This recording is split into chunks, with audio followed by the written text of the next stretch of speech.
So the Advanced Imaging Research Center was established in 2003, and it was really the work of several neuroscientists here, Jerry Janowski, Alex Stevens, John Crabb, who saw this need for a research-dedicated imaging center. There are lots of MRI instruments up here at OHSU, but they're extremely busy in the clinical practice. So researchers were getting squeezed off of those systems, and they felt that it was important to have their own instruments so that their work could be done much more efficiently. They finally came up with a grant from the Drug Czar office to fund the first 3 Tesla MRI instrument that was research dedicated, and that was installed in 2003. And at that same time, they were looking for the first director for the imaging center, and Charlie Springer was recruited from Brookhaven National Laboratory. Of course, Charlie Springer's history in magnetic resonance goes all the way back to, we won't say how, but he was there at the very start of magnetic resonance imaging. He came out in the middle of 2003 and began to build what is now the Advanced Imaging Research Center here at OHSU, where there are 4 research-dedicated high-performance instruments within the center.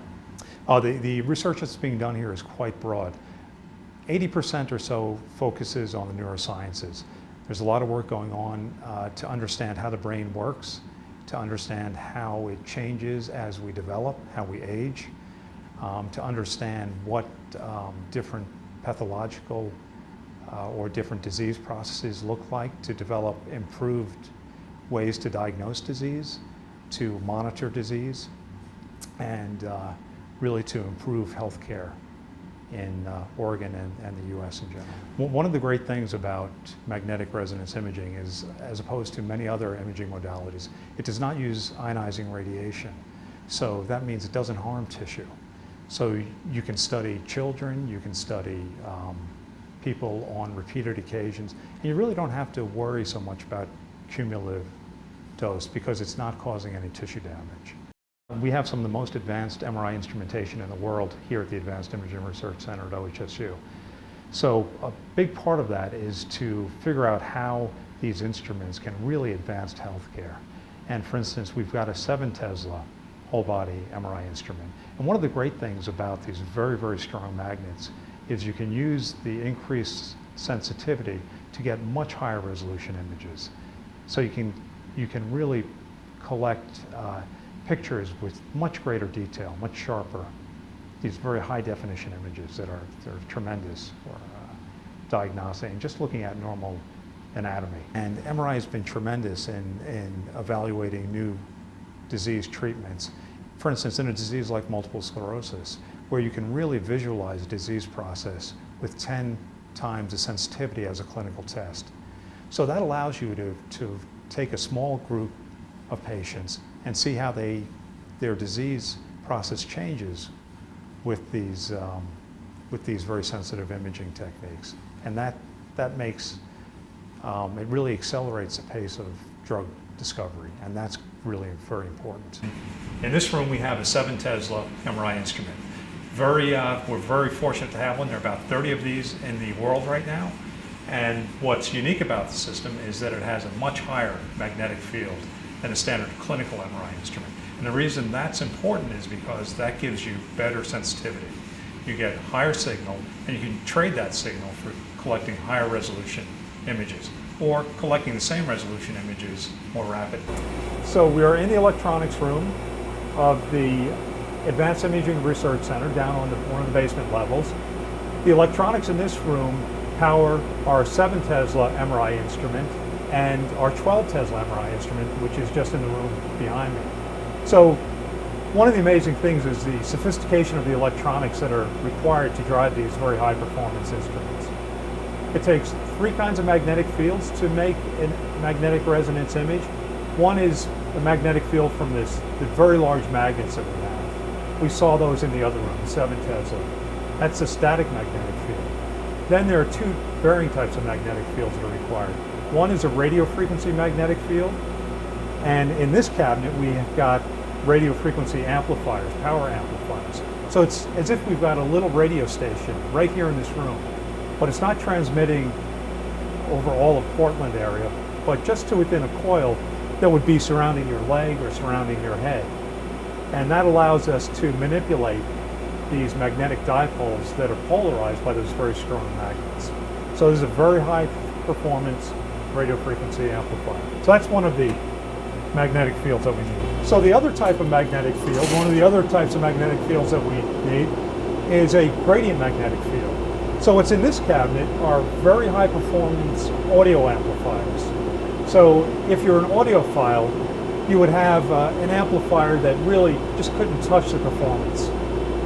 Even if you were Mick Jagger and performing at Shea Stadium, the audio amplifiers you have really wouldn't come close to the performance of these guys. So here we've got 3 very high performance audio amplifiers. Each one of these will put out about 1 megawatt of power. So it's a tremendous amount of power.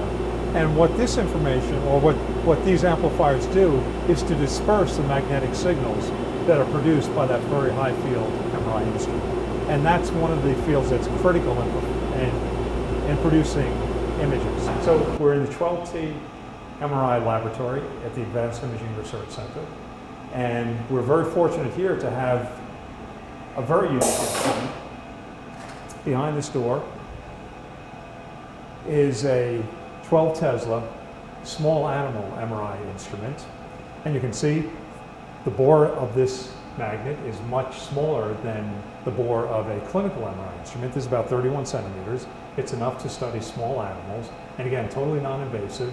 You can put them in there, look at their entire bodies, take them out, wake them up, let them run free. So it's great, again, for longitudinal studies. There's one other magnet like this in the country. It's at the NIH. And again, the reason for these very high field systems, you get better sensitivity, you can collect very high resolution images, you can learn things about tissue that would be much more difficult at lower field. Magnetic resonance imaging is a technique that was developed about 40 years ago by chemists, and it came out of the nuclear magnetic resonance. And the way that it works is it combines 3 different types of magnetic fields to produce images of different samples. And it's used in medicine to produce really high resolution pictures of tissue. So the way that it works is the 3 types of magnetic fields. The first one is a very strong static magnetic field. That's to polarize these nuclear spins that naturally occur within our body. The second type of magnetic field is a radio frequency field.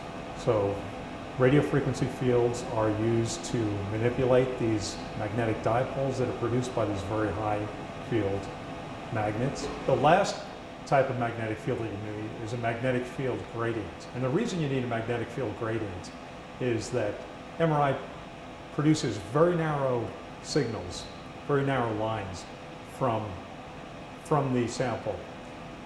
So there's not a lot of information in that. And the way we get the spatial information is to disperse that signal, to broaden it out. And it's broadened out with the magnetic field gradient.